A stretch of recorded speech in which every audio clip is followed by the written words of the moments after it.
I'm Stephanie Valoris. And I'm Srividya Sridharan. Your host for Forrester's podcast, What It Means, where we explore the latest market dynamics impacting executives and their customers. Today, we're joined by Vice President and Principal Analyst Thomas Husson to discuss AI's complicated relationship with sustainability and the environment. Welcome, Thomas. Thank you. Hello, everyone. So let's go ahead and start right off. Is AI good or bad for the environment? What is your initial take on that? Well, I like that quote from Melvin Kranzberg, who was a professor of tech history at Georgia Tech, I believe in the 70s or 80s, who precisely said, technology is neither good nor bad, nor is it neutral. And I think it's a very valid quote still today because it really depends on the use cases. And there's always sort of I think we wrote a report about 2 years ago, not specifically about AI, but about emerging technologies and their relationship with environmental sustainability. And the title of the report was Dr. Jekyll and Mr. Hyde. So there are always pros and cons. It often comes down to, the use cases and how you use technology in a broader context. And typically the bad captures the imagination, captures media attention. There's always a lot of that sort of fear associated with AI. And particularly, with Gen AI, there's been a lot of conversation on impact on the environment in terms of, energy usage and, all of that. So let's start with some of the risks and negative impacts. What are some of the negative impacts of AI specifically as it pertains to Gen AI? Yeah, you're right to point out that there's been a lot more conversation about Gen AI and its impact on the environment. There are a couple of reasons for that, because when you dig into the electricity consumption and the overall impact on resources, it has accelerated quite significantly with the explosion of ChatGPT, Gen AI, and the likes.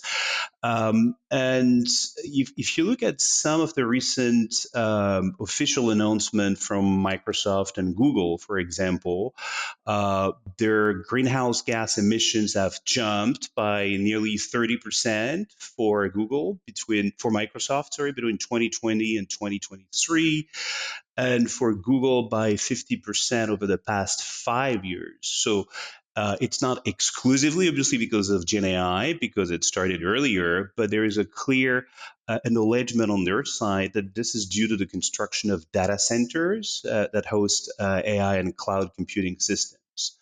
So that's, I think, one reason. And I think you need to make a difference here, to draw a difference between training the model and the inference, the usage of the model. And if you look down the road, simply because Gen AI will be embedded pretty much everywhere in new devices, in smartphones, in laptops, and that if you look at the overall, value chain, the construction of data center, the devices, the processors that go into the overall AI and specifically Gen AI value chain, this consumption can only grow moving forward.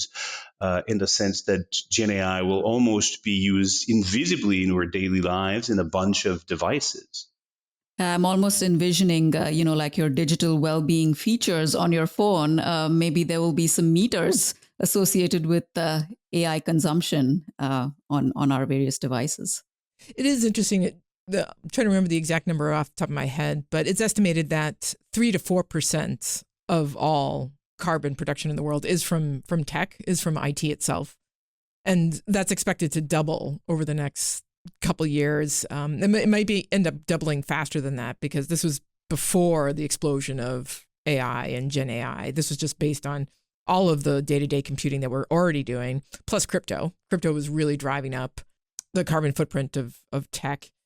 And the water is actually really disturbing. Like an average data center will use millions of gallons of water per day, 40% of which, only 40% of it is actually recycled. So it's tons of water. And you've seen this huge backlash against communities that normally would embrace like a new data center and all the jobs, and particularly for construction jobs, but then also ongoing jobs it's been. But there's this huge backlash against it now. Yeah, we've seen that, I think, across the globe, in Arizona, in Spain, and Taiwan, because AI is draining water resources. And obviously, this is accelerating like never before with the explosion of Gen AI. So it's also something that's being perceived, I think, not just by experts or business people, but also by citizens. And there might be indeed some fear backlash around this. Actually, one other point before we kind of move on to the negatives, just because I am the risk person, so I'm going to dwell on the negatives a little bit more. You mentioned Tamal, all the devices. So, for example, like maybe companies want to refresh their PCs and go for an AI PC to facilitate some of the new use cases of Gen AI. The interesting thing about toxic waste in the world, 70% of all toxic waste that's generated is generated from tech. That's sort of tech's dirty little secret, is how much it's responsible for e-waste and toxic waste in the world. Yeah, and on that point, there is often I think the misperception that it's generated just by data usage. The reality, when you look at the total value chain, is it's more the production of semiconductors, servers, laptops, and smartphones, echoing your point about toxic waste. So what matters is not whether you send yet another email or whether you produce yet another, kind of image. It's more about the hardware behind it that has a drastic impact on the environment. Yeah, and you bring up a interesting point about traceability of that impact, right? Because it's a big value chain from the hardware to the software, and so how do you even trace and pinpoint and attribute that consumption? Yeah, that's a fair point, which I think will link to the measurement, and depending on how deep you go on, scope one, scope two, scope three, and the traceability of the entire value chain and the entire ecosystem, you get very different numbers, which is why there's been some skepticism around because there've been lots of different academics producing lots of different data and generating some controversy. But if you look at, I think, the official stats from a number of different companies, it's clear that there's been a surge in usage and just a drastic acceleration over the past few months. All right. Well, since I was the one who took us to the very, very dark place, let me be the one to bring us into the light. Tamai, can you tell us what is the potential now for AI to actually help improve sustainability and the overall climate crisis? Well, if you look at some of the early use cases, and there have been quite a few actually, AI has a really a strong potential in helping with climate related, adaptation and resilience initiatives, whether it's about assessing climate risk, limiting deforestation, predicting and combating wildfires.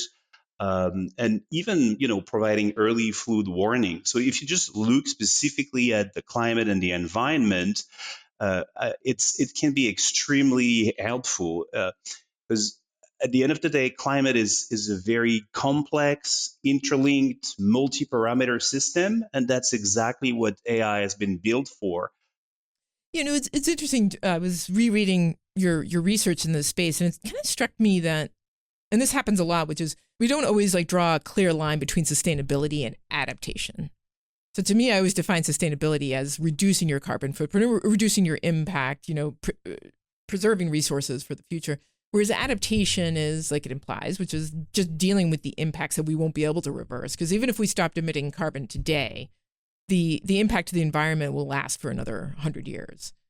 So it's interesting. So some of the examples around, like you mentioned, like the prediction, being able to predict weather patterns, wildfires, that's actually adaptation.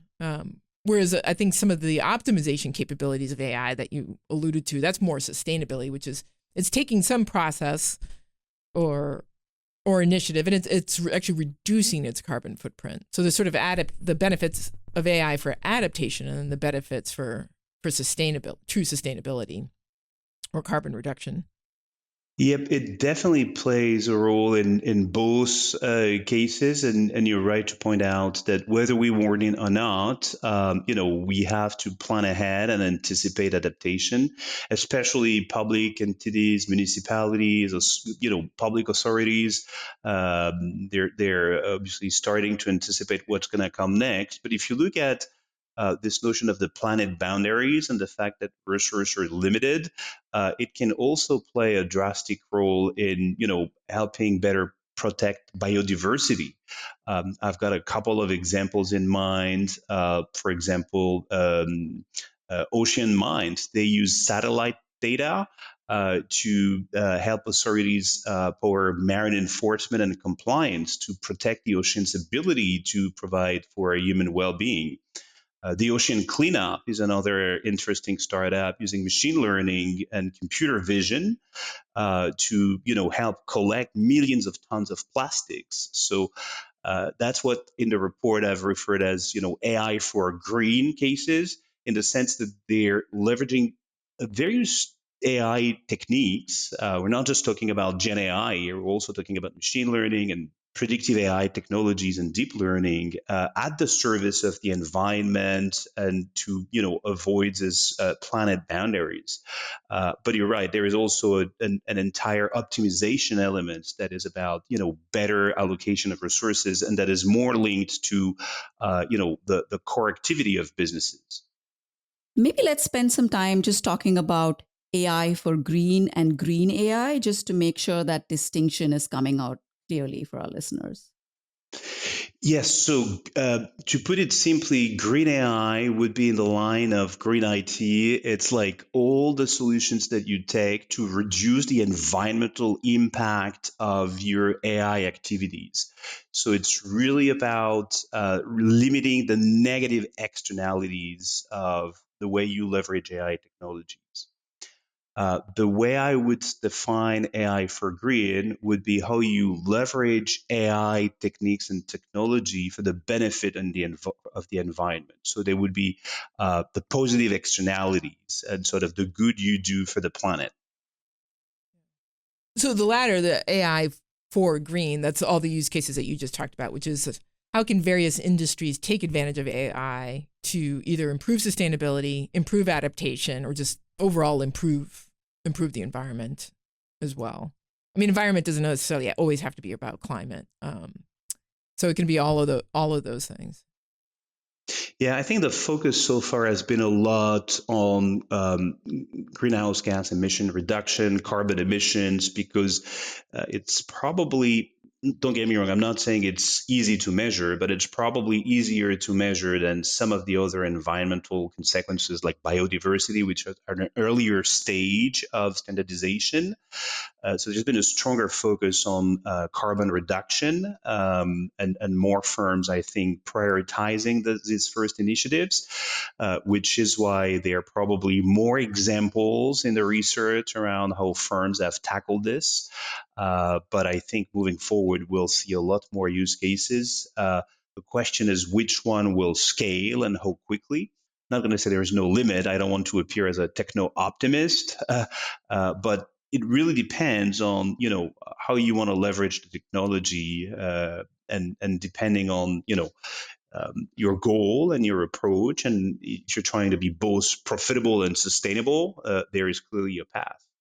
We talk about green AI. I think obviously you mentioned cloud as one of them, which is, look, the hyperscalers in particular can be much better at running these AI workloads efficiently in their data centers as opposed to you running this on-prem. So it seems like a lot of people are thinking like, oh, cloud will solve all my problems, but that isn't always necessarily true. But I don't know if you could maybe speak to some of the other initiatives folks are thinking about when they're thinking about green AI. Yeah, I think that there are a number of dimensions to take into account. First of all, there is a tendency to sort of use the latest technology. But the first thing I think is to ask yourself, do you really need AI for this? And what kind of AI do you need? Uh, if I were to summarize, it's like, don't use a Gen AI sledgehammer to crack a simple data nut, because analytics could work very well, or advanced analytics, and you may not need machine learning or deep learning or Gen AI. So there are many different use cases depending on the kind of techniques you want to use. And simply because it's new, more often than not, you want to jump to the latest technology, which is it's just usually not the right thing to do. Um, And then I think it's about measurement. There are not that many firms that measure the full scope one, two, three, of their activities. And if you don't measure, it's a pretty obvious quote, but it's difficult to manage what you don't measure. And there's still a lot of work to be done here and a lot of pressure to be put on your suppliers, your ecosystem, the firms you work with. They're not always as transparent as they should be. And the more you're asking them to be transparent, the more you're in a position to actively measure what you do. And to your point about the cloud providers, the hyperscalers, I think that there is some sort of convergence here because if you measure there's lots of innovation obviously happening in the space.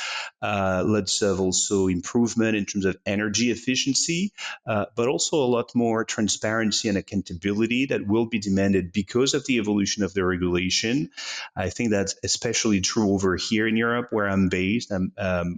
With CSRD and these kind of regulation at a European level, but I do believe this kind of regulation is starting to get traction as well in the US. Yeah, I mean, it is already. People are not only talking about FinOps, your better cloud cost management and optimization, but green ops as almost being an intricate part of that as well.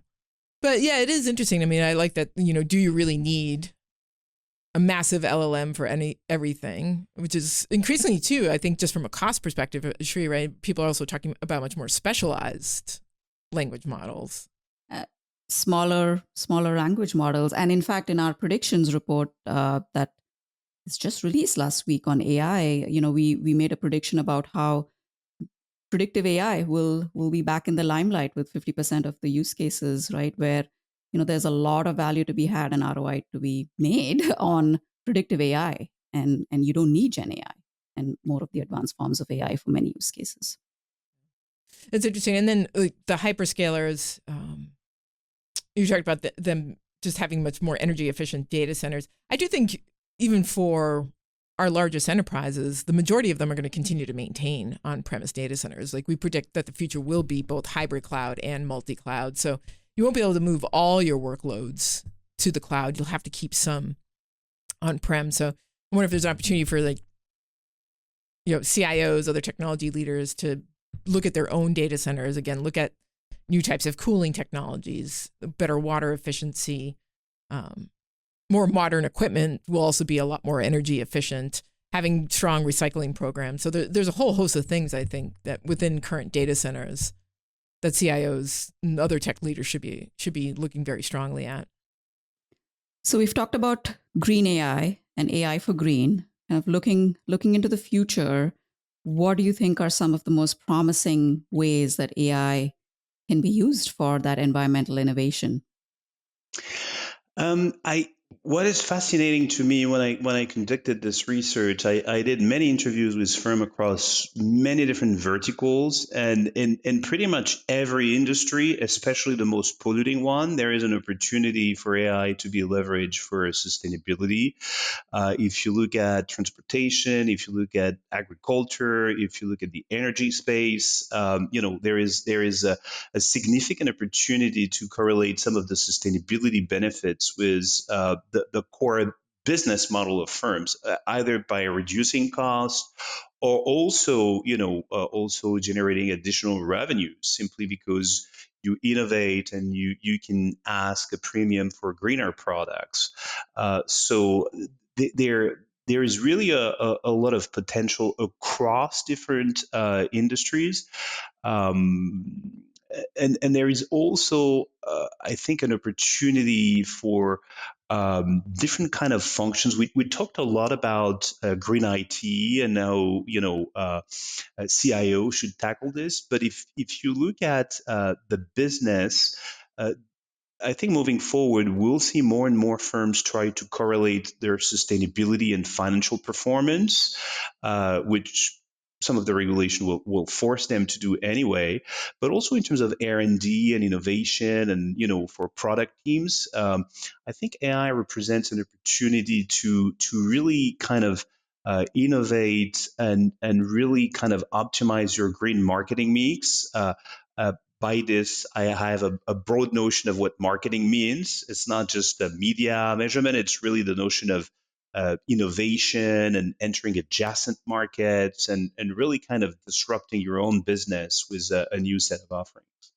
So that's interesting. I think maybe just curious just to follow up on that because we've talked about AI for green projects and then green, like we just talked about green AI.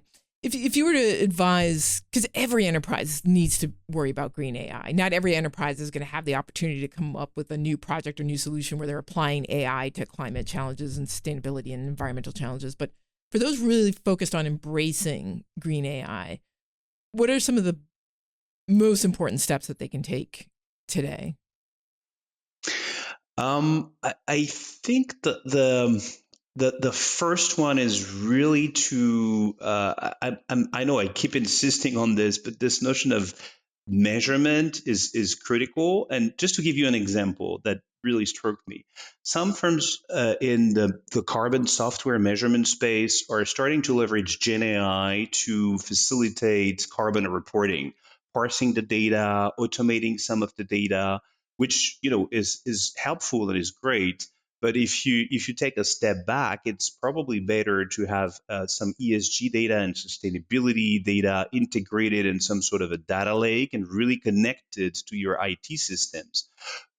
Thinking from the scratch in terms of how you're going to leverage sustainability data and correlate it with operational data and financial data rather than trying to have a retrofit approach for the purpose of reporting. Um, so I don't know if the distinction is clear, but it's really about how you think about the data you need, how you structure it to really inject sustainability at the core of your business, rather than leveraging the latest technology to make it fit in a retrofit way from a pure reporting standpoint. Yeah, and it's interesting that, in order to measure, you actually probably need to get more data, which is kind of the irony of this complexity, that we're dealing with AI and more data, right? We need more data to even track the impact of AI. Yeah, all the more that if you really take another step back, the vast majority of chief sustainability officers and their teams are still struggling to collect this data, and a lot of this is manual. So here we're talking of really optimized technology, when the reality is that more often than not, this happens through an Excel spreadsheet. So it's interesting. Like we actually opened up talking about how, in fact, some of the hyperscalers will be missing at least some of their targets in the short term. Are there examples of companies who are starting to implement some of these initiatives and techniques and technologies in order to curb the carbon footprint of AI? Are there any early examples where maybe they're able to adopt AI without it, completely destroying their goals? I've seen a couple of examples in the heavy industry, like firms that have a strong impact because they have plants, because they huge impact because of supply chain, and they deal with physical goods and industrial operations that have started to use a combination of AI with computer vision to really help with predictive maintenance for industrial machines, but also for creating a digital twin of their future plant and reducing drastically the level of energy required. By the way, reducing cost as well, which is by a significant margin.